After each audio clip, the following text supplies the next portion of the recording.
We are back on the Morning Brew with friends with our friend Chris Duncan, the area vice president for Comcast in New Mexico. And you're grooving on the 90s hip hop too. Absolutely. Isn't it the best?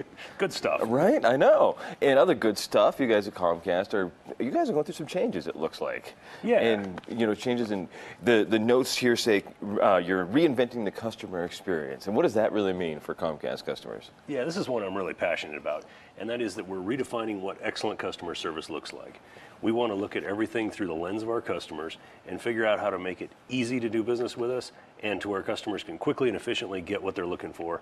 And at the end of that go, hey, that worked really well. Is this more than just like logging onto the website and typing in a thing or calling up the service number? Is it more than that? It absolutely is, because we want to back up our words here. So, we're committing that starting in the third quarter of this year, if our technician isn't on time 100% of the time, we'll automatically credit your bill $20. Oh, that's not bad. We're setting up tools and technology that go behind that to where our agents on the telephone have the answers they need quickly. And also, if you're at home waiting for a technician, we're trialing in Boston right now.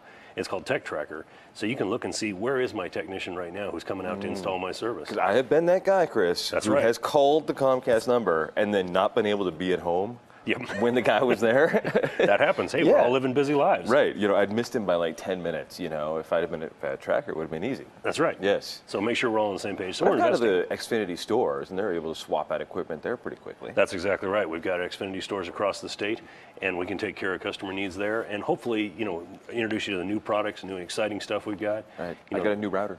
All right, and it's working well? Right, so far. Fair enough.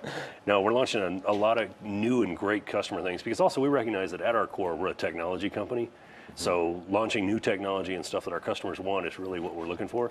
So this month we just launched 2 new products. One is a remote you can talk to that allows you to really be able to, if you can say, look for NFL football, or show me CBS, or My Morning Brew, or record My Morning Brew, and it will automatically do that. My mom is right now saying, record My Morning Brew. I know it. Well, hopefully my mom's at least watching. I don't know, you're ahead of me. So this has got to be more employees locally then. You can't do this with the same amount of folks you have on the ground now, right? That's exactly right. Across the country, we're hiring 5,500 new employees. And, we've been on talk before about the customer service center that we're opening here. Right, you guys are expanding in the Renaissance area. What, 350 new employees? I forget what the numbers are. We've actually added to it. We're now up to about 430 new employees. Oh, wow. Because we really want to make sure that we're able to deliver on that customer commitment. So you're absolutely right. We're adding employees, and we're training existing employees across the country, and specifically what I'm focused on in New Mexico, to really deliver that exceptional customer service. Very cool. Well, I had a chance yesterday to sit down with some of the guys from the other side of the business side of the business, and we were talking about the digital divide, and they're trying to bring in some new fiber connections for businesses. And we were talking about the digital divide that businesses seem to have in New Mexico. And I don't know if you see that on the residential side, on the customer service side also. We definitely do. It's an interesting mix, because one of the programs that we work with is Internet Essentials program that offers high-speed internet access for low-income families whose kids are on the free or reduced school lunch program. And so what we're really trying to work on is more on the adoption side, because a lot of families who have internet available to them can't afford it. Right. And so we want to close the digital divide by working with those families.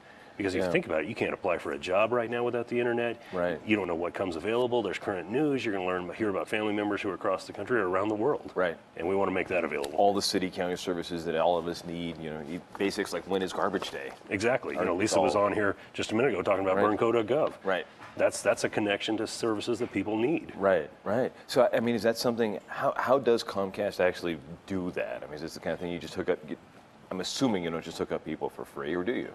Well, pretty close to free. It's a free install. It's $9.95 a month if your child is on the free or reduced school lunch program, and that's it. There's no additional fees. There's no modem rental, and the goal there is really to bridge that digital divide you're talking about. Yeah. And because we want those families to be able to move into this century successfully, and hopefully that helps move our community forward. Right. And the business guys yesterday were also talking about the idea of connecting businesses to each other. There's not a lot of fiber in New Mexico. That's right. And Comcast is building some on the business end too, which I dig. Yeah, we're investing millions of dollars in new fiber connections, not just in Albuquerque, but throughout the state. But when we speak specifically at Albuquerque, we want to be able to be that business incubator that the city's looking for, and have them be able to connect here and connect to the outside world quickly and efficiently. and really drive new business and ultimately new jobs here in the metro. Right. Well, I think people don't realize, if we want to build that tech economy, you have to have the tech infrastructure. That's exactly right. And, beyond I guess they call it the traditional network carrier, the TNC, right? Mm-hmm. And you guys are kind of going a step beyond that, right? That's exactly right. We want to be able to deliver that high-speed, ultimate experience to every desk in your building. Whether your building is 4 employees, you're working out of your garage, or if you've got 200. Yeah. That's really the difference, is being able to deliver it consistently all the time. Excellent. So I know that there's a lot of people who always watch the show who are like, oh, wow, Comcast is hiring. Where can they find out a little bit more about that? Go to comcast.com/jobs. And we'll be happy to set you up. And great. We're always hiring. You're looking for good people. I know you're looking for bilingual people too. Last time you were on the show. We definitely are. We're looking for bilingual people. We're looking for technicians. We're looking for people in our sales arena. It's really a great time to be looking for an opportunity. Sounds like a plan. Well, we're going to be back in a couple of seconds with our friends from TEDx, and they're going to be talking about the new TEDx Women event coming up, which is just next Tuesday. That's very cool. It is. Back on the Morning Brew.